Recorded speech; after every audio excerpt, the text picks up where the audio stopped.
আমরা চেষ্টা করছি আমাদের অপারেশনের সক্ষমতা আরো বৃদ্ধি করে এবং সর্বক্ষেত্রে স্বনির্ভরশীলতা অর্জনের মাধ্যমে বিমান বাহিনীকে সামনের দিকে এগিয়ে নিয়ে যেতে। বাংলার আকাশ পাহারায় চীনের যুদ্ধবিমান আসছে।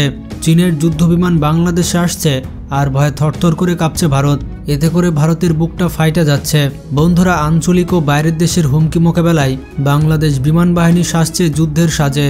বাংলাদেশ বিমান বাহিনীর প্রধান জানিয়েছেন, যে কোনো ধরনের হুমকি ঠেকাতে বাংলাদেশ বিমান বাহিনী প্রস্তুত। তিনি ইঙ্গিত দিয়েছেন বাংলাদেশ নতুন যুদ্ধবিমান ক্রয় করতে যাচ্ছে।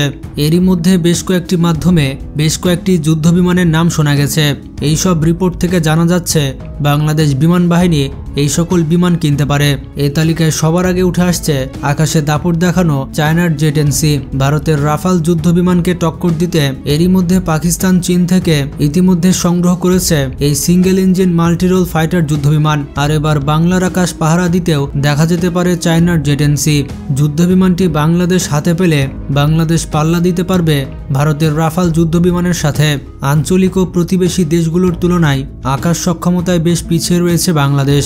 চীন, যুক্তরাষ্ট্র এবং রাশিয়ার এই কয়েকটি দেশের যুদ্ধবিমান বাংলাদেশের কাছে থাকলেও সেই যুদ্ধবিমানগুলো বেশ পুরনো। বাংলাদেশ বিমান বাহিনী সর্বশেষ 18 থেকে 20 বছর আগে যুদ্ধবিমান ক্রয় করেছে। এখন চলছে পঞ্চম প্রজন্মের যুদ্ধবিমান, যা বাংলাদেশকে অবশ্যই কিনতে হবে।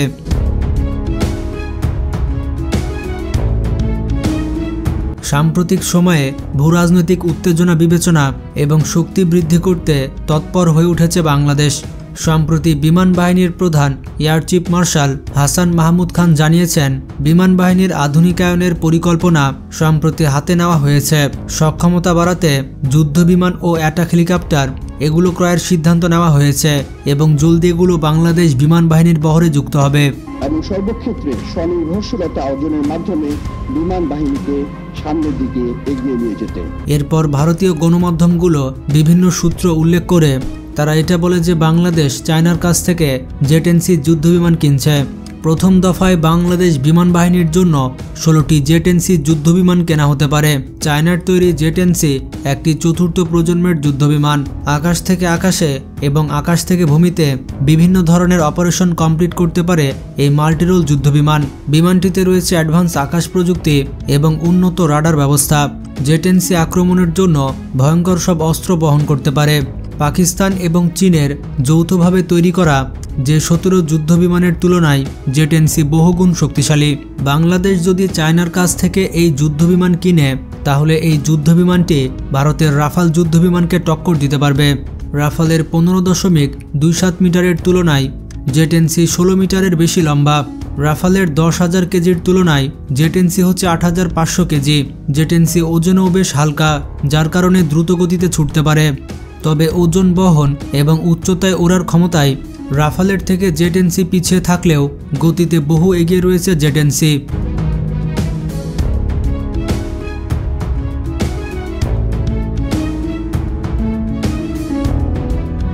ভারতীয় রাফাল যুদ্ধবিমানের সর্বোচ্চ গতি হচ্ছে 1900 কিলোমিটার প্রতি ঘন্টা।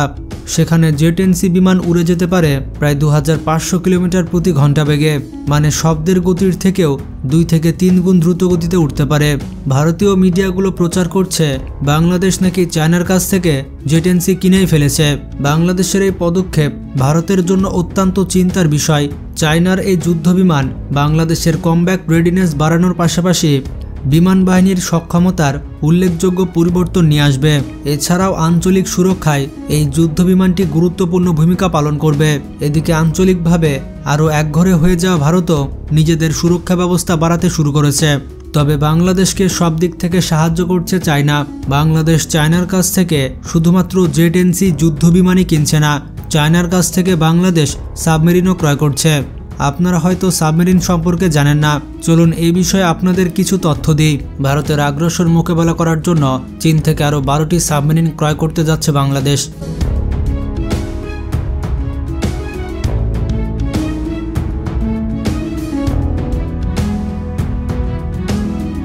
জন্য চীনের সাথে চুক্তি করার প্রক্রিয়া শুরু করেছে বাংলাদেশ। এই চুক্তি অনুযায়ী বাংলাদেশ নৌবাহিনীকে আরও 12টি সাবমেরিন দিবে চায়না সরকার।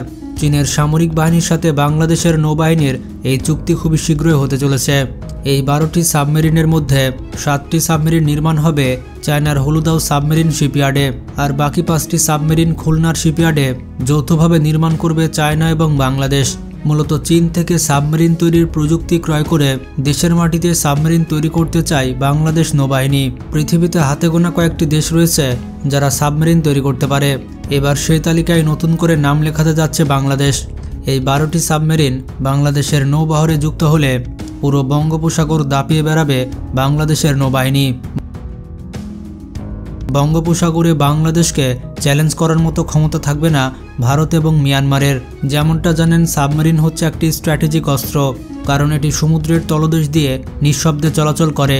শত্রুপক্ষ বুঝতেই পারে না যে তার আশেপাশে সাবমেরিন রয়েছে, এবং সাবমেরিনের মাধ্যমে শত্রুপক্ষের সমুদ্র বন্দর পুরোপুরি ধ্বংস করে দেওয়া যায়। এছাড়া সাবমেরিন থেকে বিভিন্ন মিসাইলও নিক্ষেপ করা যায়। সাধারণত খুবই ঘনিষ্ঠ মিত্র দেশ ব্যতীত একটি দেশ অন্য একটি দেশের কাছে সাবমেরিন প্রযুক্তি হস্তান্তর করতে চায় না। চীন শুধুমাত্র পাকিস্তান ব্যতীত একমাত্র বাংলাদেশকে এই সাবমেরিন তৈরির প্রযুক্তি সরবরাহ করছে। শেখ হাসিনা সরকার পতনের পর থেকে বাংলাদেশ চীনের কাছে আরও বেশি বিশ্বস্ত হয়ে উঠেছে। ভারতের ক্রমবর্ধমান আগ্রাসন মোকাবেলায় বাংলাদেশের প্রতিরক্ষা ব্যবস্থাকে শক্তিশালী করতে চীন বাংলাদেশকে সাবমেরিন তৈরির প্রযুক্তি সরবরাহ করতে যাচ্ছে, আর এমনটাই জানিয়েছে দেশটির প্রতিরক্ষা দপ্তর। এদিকে বাংলাদেশের সাথে চীনের এমন চুক্তি হয়েছে এমন খবর পেয়ে তীব্র আপত্তি জানিয়েছে ভারত।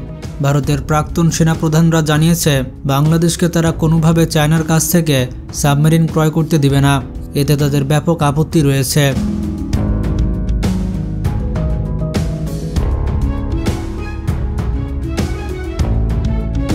তবে বাংলাদেশ সরকার ভারতের আপত্তিকে পাত্তা না দিয়ে চীন থেকে সাবমেরিন ক্রয়ের আলোচনা চালিয়ে যাচ্ছে।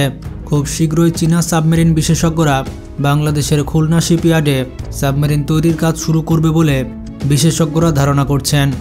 এর আগে চীন থেকে প্রযুক্তি ক্রয় করে দেশের মাটিতে টাইপ 03 যুদ্ধজাহাজ নির্মাণ করেছিল বাংলাদেশ নৌবাহিনী, আর এটা হয়তো আপনারা জানেন। এরই ধারাবাহিকতায় এবার দেশের মাটিতেই ভয়ঙ্কর সাবমেরিন তৈরির কাজ অতি শীঘ্রই শুরু করবে বাংলাদেশ নৌবাহিনী। বাংলাদেশ নৌবাহিনী দেশের মাটিতে সাবমেরিন তৈরি করার স্বপ্ন প্রায় 1 দশকের বেশি সময় ধরে দেখছে। এর জন্য বাংলাদেশ নৌবাহিনী 2017 সালে চায়না থেকে 2টি মিং ক্লাস সাবমেরিন ক্রয় করে। চায়না থেকে এই 2টি সাবমেরিন ক্রয় করার মূল উদ্দেশ্য ছিল দেশে প্রশিক্ষণের মাধ্যমে দক্ষ সাবমেরিনার তৈরি করা। গত 8 বছরে বাংলাদেশ নৌবাহিনীতে অসংখ্য সাবমেরিনার তৈরি হয়েছে যারা দক্ষভাবে সাবমেরিন চালাতে পারে, যার ফলে বাংলাদেশ নৌবাহিনীর বহরে নতুন কোনো সাবমেরিন যুক্ত হলেও সেটি অপারেট করার মতো যথেষ্ট সাবমেরিনার বাংলাদেশের হাতে রয়েছে। আর যেহেতু বাংলাদেশ চীনা প্রযুক্তিতে সাবমেরিন নির্মাণ করবে, তাই আলাদা করে নতুন প্রশিক্ষণের প্রয়োজন পড়বে না।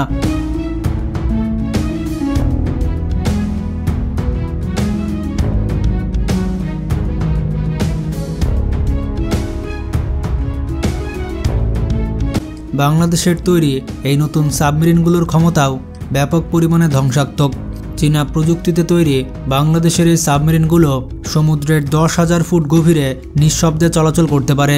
বাংলাদেশের তৈরি E1 ক্লাস সাবমেরিনে মোট 47টি টর্পেডো ইউএই এই ধরনের বিধ্বংসী টর্পেডো থাকে। এক একটি টর্পেডোর ওজন প্রায় 1800 কেজি এবং এগুলোতে মোট 400 কেজি বিস্ফোরক থাকে। এছাড়া সাবমেরিনটিতে 82টি নেভাল মাইন সংরক্ষণ করা সম্ভব, যেগুলো দ্বারা ফাঁদ পেতে শত্রুর জাহাজ ধ্বংস করা সম্ভব। শেখ হাসিনা ক্ষমতায় থাকাকালীন বাংলাদেশ চীনকে একাধিকবার সাবমেরিন প্রযুক্তি দেওয়ার কথা বলেছিল, কিন্তু চীন সে বিষয়ে সাড়া দেয়নি। কারণ চায়নার আশঙ্কা ছিল শেখ হাসিনা সরকার ভারতের হাতে সেই সাবমেরিন প্রযুক্তি সরবরাহ করতে পারে। এছাড়া সাবমেরিন প্রযুক্তি সহ অন্যান্য গোপন তথ্য ভারতের হাতে তুলে দিতে পারে এবং ভারত বাংলাদেশ থেকে গোপনে সেই প্রযুক্তি হয়তো চুরি করে নিতে পারে। এজন্য সে সময় চীনা সামরিক বাহিনী বাংলাদেশকে সাবমেরিন তৈরির প্রযুক্তি সরবরাহ করার জন্য আগ্রহ দেখায়নি। বাংলাদেশ নৌবাহিনীর বহরে নতুন সাবমেরিন যুক্ত করার পাশাপাশি নতুন সাবমেরিন ঘাঁটি নির্মাণের উদ্যোগ গ্রহণ করেছে বাংলাদেশের সরকার। তো বন্ধুরা, বাংলাদেশ এবং চীনের সম্পর্ক ভালো হলে চাপে থাকবে ভারত। আপনারা কে কে চান যে চীনের সাথে বাংলাদেশের সম্পর্ক আরও ভালো হোক? আপনাদের মতামত কমেন্ট করে জানাতে পারেন। ভিডিওটি ভালো লাগলে বেশি বেশি শেয়ার করতে পারেন। আজকে পর্যন্তই, ভালো থাকবেন। আল্লাহ হাফেজ।